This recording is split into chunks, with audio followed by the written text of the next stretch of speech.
Hi everyone, welcome back to my channel. સ્વાગત છે તમારું મારી ચેનલમાં અને મારા ગુજરાતી બ્લોગમાં. તો બહુ જ દિવસે હું આ વિડીયો બનાવી રહી છું. એકચ્યુઅલી હું આ દિવસોમાં બહુ જ બિઝી છું. મારા ઘરમાં રિનોવેશનનું કામ સ્ટાર્ટ કર્યું છે અમે લોકો જ્યારે 9 વર્ષ પહેલાં અમારા ઘરમાં રહેવા આવ્યા હતા ત્યારે અમે પીઓપી નહોતું કરાવ્યું અને ફર્નિચર બી માપનું કરાવ્યું હતું. તો એ બધું કામ ચાલી રહ્યું છે અત્યારે મારા ઘરમાં. તો હું થોડી પેક છું અત્યારે, એટલે ઘણા દિવસ થઈ ગયા વ્લોગ મૂકે. અને અત્યારે પણ તમે જોઈ શકો છો કે હું ફટાફટની રેસીપી તમને બતાવી રહી છું. મેં મિક્સ પુલાવ હું બનાવું છું. તો મેં ડુંગળી, બટાકા, વટાણા, કેપ્સિકમ, બાસમતી રાઈસ બધું રેડી કરી દીધું છે. બાસમતી રાઈસને થોડી વાર પલાળી રાખ્યા હતા 2-3 પાણીમાં. અને અત્યારે મારા ઘરમાં કામ ચાલે છે એટલે ક્વિક રેસીપી જે મને ક્વિક રેસીપી આવડે છે એ જ અત્યારે હું બનાવું છું. કારણ કે કામ ચાલતું હોય, માણસો કામ કરતા હોય તો પછી એટલું વેરાયટી ઓફ ફૂડ બનાવવાનું મને ટાઈમ નથી મળતો. તો આ રેસીપી પણ હું તમને ફટાફટ જ આપી દઈશ. તો મેં ગેસ ઓન કરી અને કુકરમાં માપનું તેલ લઈ લીધું છે, જીરું એડ કરી દીધું છે અને થોડી હિંગ એડ કરી છે. જ્યારે હું પુલાવ બનાવતી હોઉં ત્યારે રાઈ એડ નથી કરતી, તમે કરી શકો છો. અને આ પુલાવ મને એટલા માટે ગમે છે કારણ કે હું આમાં બહુ બધા વેજીટેબલ્સ હું એડ કરતી હોઉં છું. મારા ઘરમાં જેટલું શાકભાજી હોય બધું એડ કરી દેતી હોઉં છું. આ બોરિયા મરચાં છે એ હું એડ કરીશ. એકચ્યુઅલી આ પુલાવની રેસીપી મેં પહેલાં પણ આપી છે અને હું આ સ્ટાઇલથી જ બનાવું છું. ખબર નહીં તમે પહેલાંના વ્લોગમાં જોઈ છે કે નથી જોઈ, પણ હમણાં ફટાફટનું કુકિંગ થાય છે એટલે આ રેસીપી મેં બનાવી હતી તો હું શેર કરી દઉં છું. અને અહીંયા મેં 2 જે પેલા મરચાં આવે છે લાલ મરચાં ગોળ એ એડ કરી દીધા છે. અને મેં કીધું એ પ્રમાણે આ પુલાવ જે છે એમાં બધા બહુ વેજીટેબલ્સ જાય છે. તમે જેટલું એડ કરી શકો એટલું ઓછું. તો તમે જોઈ શકો છો મેં કેપ્સિકમ એડ કર્યું અને બહુ બધું શાકભાજી પણ હું એડ કરીશ, જેમાં ડુંગળી, બટાકા, વટાણા, મકાઈના દાણા, તમારી પાસે જે બી હોય તમે એડ કરી શકો છો. તુવેરના દાણા હોય, લીલી તુવેરના દાણા તો પણ તમે એડ કરી શકો છો.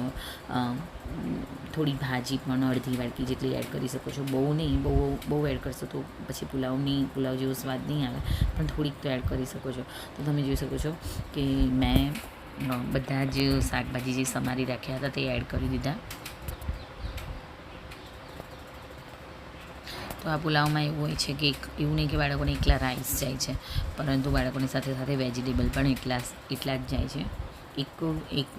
એક શાક બને કઢાઈમાં એટલા બધા મેં વેજીટેબલ્સ એડ કરી દીધા છે. અને તમે જોઈ શકો છો કે મેં અહીંયા 2 ટામેટાને મોટા મોટા સમારી દીધા છે અને ઘણા બધા અડધી વાટકી ઉપર સિંગદાણા લઈ લીધા છે. તો સિંગદાણા અને તલ આ બંનેનો ઉપયોગ તમારા કુકિંગમાં બને એટલો વધારે કરો. કારણ કે નિલેશે મને કીધું છે કે સિંગદાણા અને તલનો ઉપયોગ વધારે, તમને ખ્યાલ હશે નિલેશ ડૉક્ટર છે, તેમણે મને કીધું છે કે કુકિંગમાં સિંગદાણા અને તલનો ઉપયોગ વધારેમાં વધારે થવો જોઈએ. તો હું વધારેમાં વધારે કરતી હોઉં છું. તમને નીચે અવાજ સંભળાશે થોડો, ફર્નિચરનું કામ ચાલે છે એટલે. રૂટીન મસાલા કરીશું. એમાં મેં હળદર એડ કરી છે અને 2 જાતના મરચું એડ કર્યું છે. 2 જાતનું મરચું એડ કર્યું છે, લાલ મરચું અને કાશ્મીરી મરચું, ધાણા જીરું પાવડર. તો કામ ચાલે છે એટલે તમને નીચે અવાજ આવે છે. ટુ ટેસ્ટ મીઠું એડ કરી દઈશું.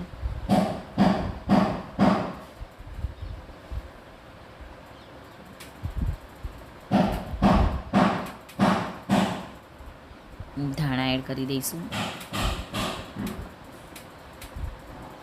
એકચ્યુઅલી ઘરમાં કામ ચાલે છે એટલા માટે જ હું વ્લોગ નથી બનાવતી, કારણ કે કિચનમાં નીચે લોકો કામ કરતા હોય તો રેસીપી શૂટ નથી થતી અને હું એટલું ખાસ બનાવતી પણ નથી.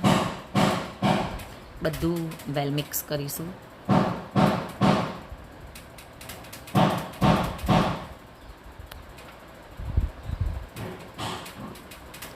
બાસમતી રાઈસ એડ કરીશું.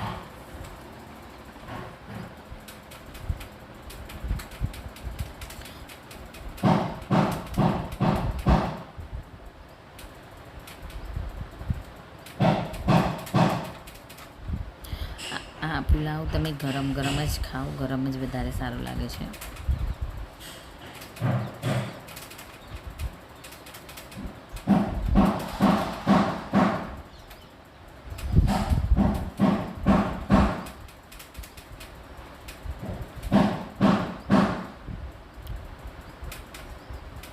પાણી એડ કરી દઈશું માપનું.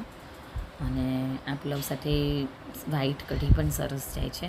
જો તમારી પાસે ટાઈમ હોય તો તમે બનાવી શકો છો, બાકી તો તમે છાશ પણ લઈ શકો છો.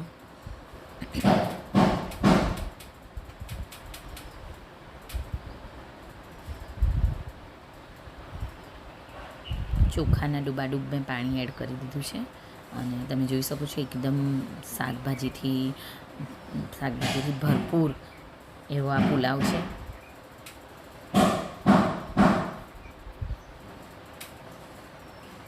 હવે પ્રેશર કુકરનું ઢાંકણ બંધ કરી દઈશું.